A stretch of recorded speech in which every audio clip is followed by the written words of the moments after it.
Now, without wasting any time, let me start with this question. Consider the following balance equation for a reversible reaction in a closed system below.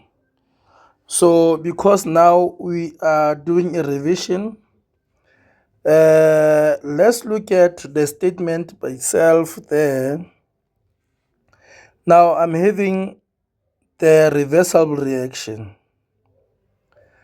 I'm having the reversible reaction.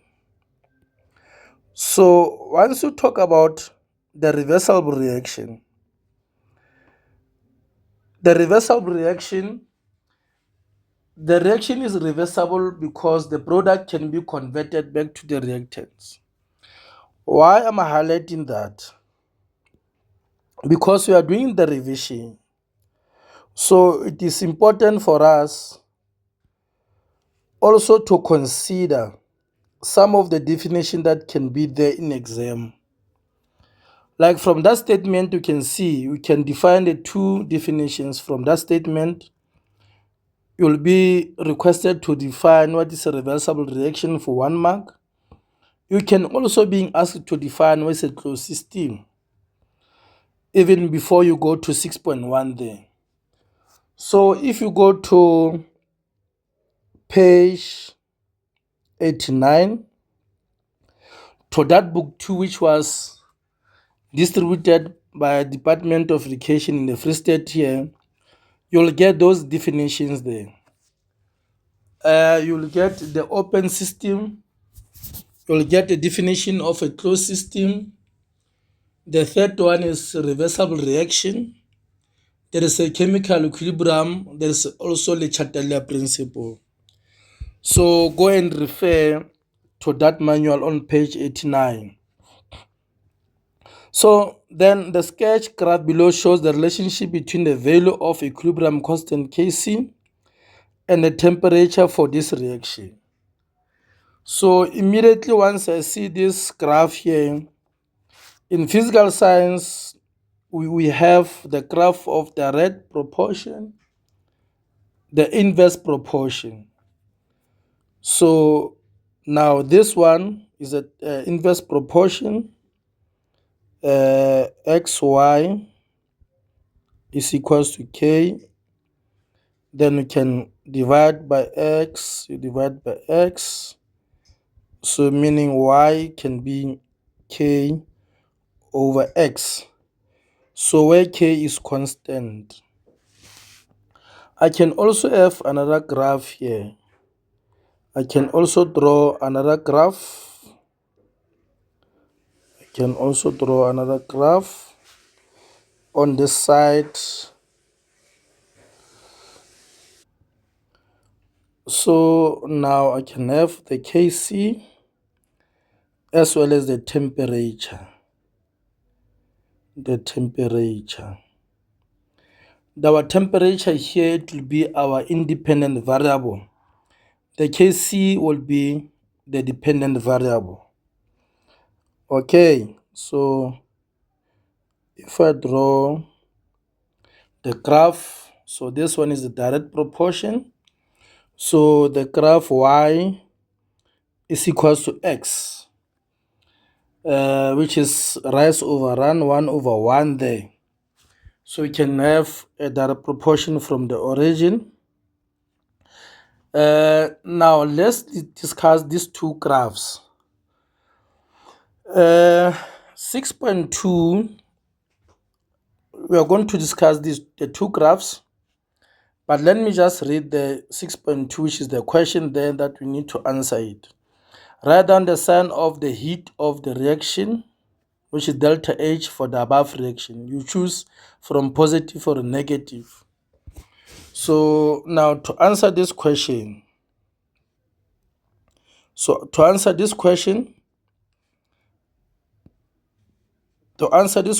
I'm going to say, okay, let me write down this reaction, which is the ammonia NH3 as a gas plus O2 as a gas, then the forward and the reverse. Then you get nitrogen monoxide as well as H2O. So there is H2O as a product. Okay. Also the gas there. So to balance this one, we know is 45 and 46. So it's the first step to produce the nitric acid, the Allsword process. Okay. Now, let me say my delta H there.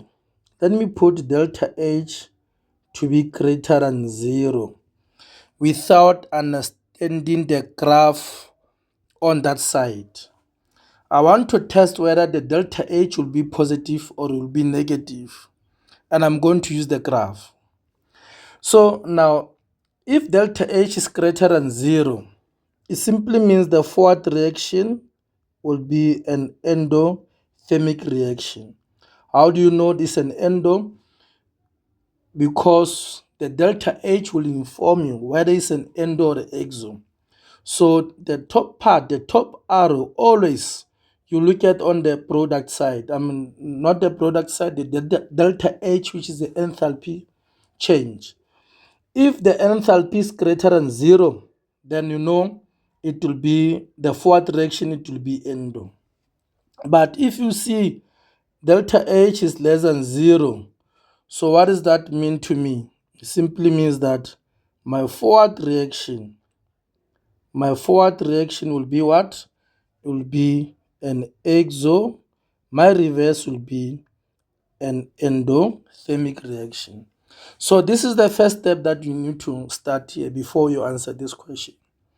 So remember, I've started to test with delta H being greater than 0. My delta H being greater than 0.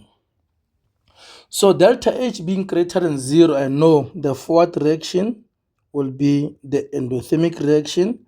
The reverse reaction will be an exo. So the temperature along the x-axis this side, the temperature is increasing. So I know an increase in temperature always favor endothermic reaction. So now if my temperature is increasing, what will be the Kc expression? The Kc expression will be the concentration of the product, which is nitrogen monoxide, NO raised to power, which is stoichiometric coefficient, multiplied by the concentration, which is the water. Then I'll be having NH3 to power 4. I'll be having O2 there to power 5. Okay, so to understand this, I'm going to put my Kc value being equal to 1. So if you say Kc value is equal to 1, I can say this is the concentration of the product over the concentration of the reactants. So I'm going to get 1 over 1 is going to be 1. So increasing the temperature. So now the temperature was increased, and increasing temperature will favor the endothermic reaction, which is the what? Which is the forward reaction. So if I'm favoring the forward reaction, it simply means more product will be formed. So more product will be formed. I can have 2 over 1. What will be my new Kc value? My new Kc value is going to be 2. But now looking to this graph here, once the temperature is increasing, the Kc value is decreasing. So meaning my delta H cannot be greater than 0. So my delta H cannot be greater than 0. So it must be what? we are going to change it to say my delta H cannot be equal to 0. But look into this graph, the second graph, let me say graph B on that side. So this is the direct proportion. If I'm increasing the temperature, the value for Kc increases. So if we are increasing the temperature, the Kc value increases because we are going to favor the forward reaction. For graph B, this will work to say delta H, it must be greater than 0. The delta H would be greater than 0, but for which graph? Specific for the graph B there. We are referring to graph B there. Okay. Now, because the graph B was not given, let me add something here for these two graphs. Let me summarize these two. Oh, I'm sorry. I wanted to summarize. Let me summarize the two graphs. I want to summarize the two graphs. Graph A, this graph is a graph of exothermic reaction. This graph is a graph of endothermic reaction. An increase in temperature, the Kc value increases. So for graph B, the Kc is directly proportional. The temperature is directly proportional to Kc value. But this one, the temperature is inversely proportional to that. So going back to that question, let's go back to that question. Remember, Kc was 1 over 1. So if you make delta H, I'm going to make delta H to be less than 0. I'm going to make delta H to be less than 0. So it simply means that the forward reaction will be my exo. The forward reaction will be my exothermic reaction. The reverse reaction will be my endothermic reaction. So I want to increase the temperature. If I'm increasing the temperature, I'm going to favor endo. So the temperature was increased. I need to favor the endo, which is the reverse reaction. So if I favor the reverse reaction, which is 1 over 2 there, by favoring the reverse reaction, 1 over 2 is 0.5. My Kc value is decreasing. So, and now the Kc, according to the graph, the Kc is inversely proportional to the temperature for that graph. So I'm increasing the temperature. What's going to happen to the Kc value? The Kc value is decreasing. So now, coming to 6.2 there, if we need to answer this question, our delta H must be negative. It must be negative. Then now, to explain this, why is negative? Okay, we're going to say, now the first bullet there, it should be this one. The first bullet, it should be this one. For 6.2, so it's going to be negative. Now, can we use the Le Chatelain principle to explain that? Of course, I can use the Le Chatelain principle. As the temperature increases, the Kc value decreases. As the temperature increases, the Kc value the Kc value decreases.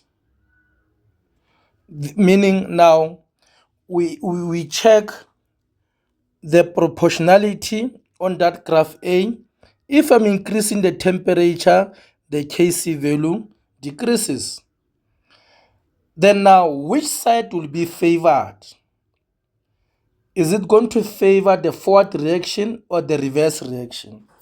By increasing the temperature, we always favor the endo, and the endothermic reaction is the reverse one. So the reverse reaction will be favored. So now the reverse reaction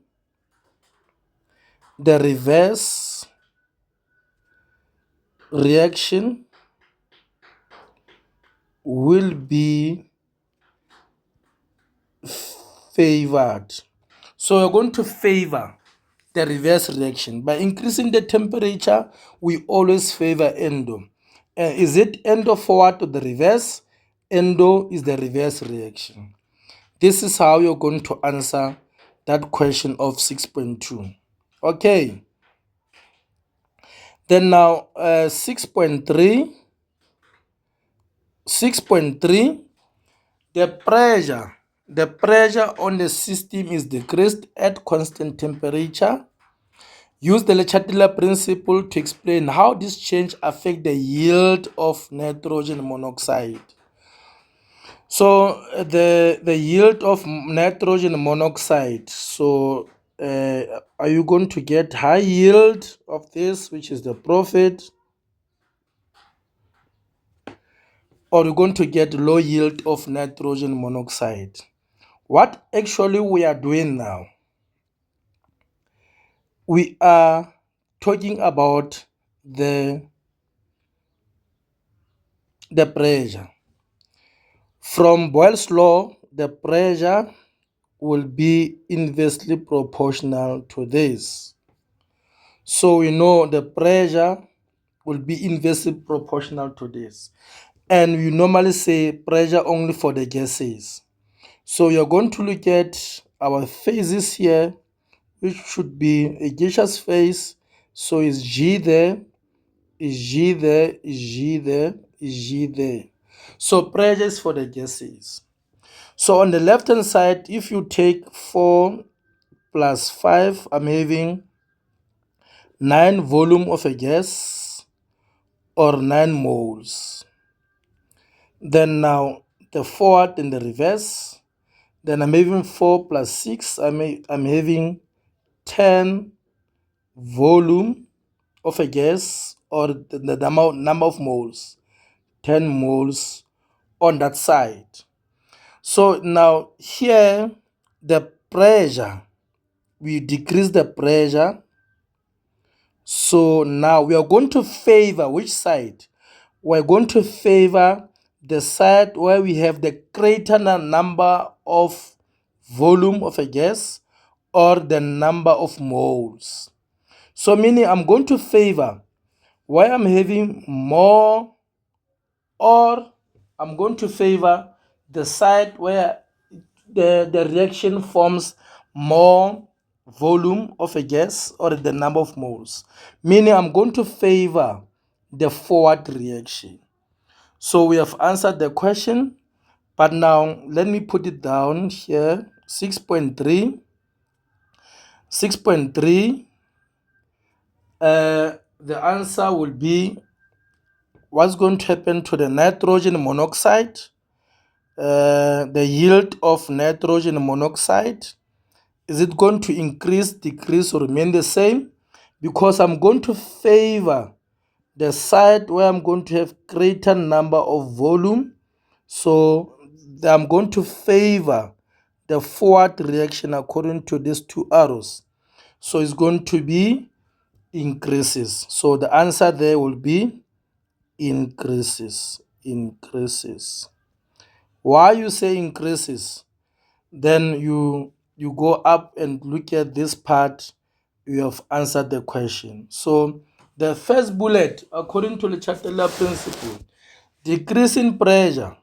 You can say decrease in pressure Now let me write it down. The decrease in pressure uh, okay. Now decrease in pressure, uh, decrease in pressure, uh, decrease in pressure favor the reaction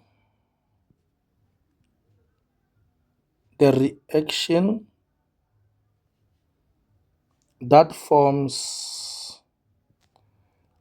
forms more moles. So uh, we can talk about the number of moles or the volume, more moles. Now, which side is that one? Is it the forward reaction or the reverse reaction? More moles, the forward reaction. The forward reaction. The forward reaction is favored. The forward reaction is favored. So this is how you're going to answer those questions there. So that will be 3 marks in exam. So you have those marks there. Okay.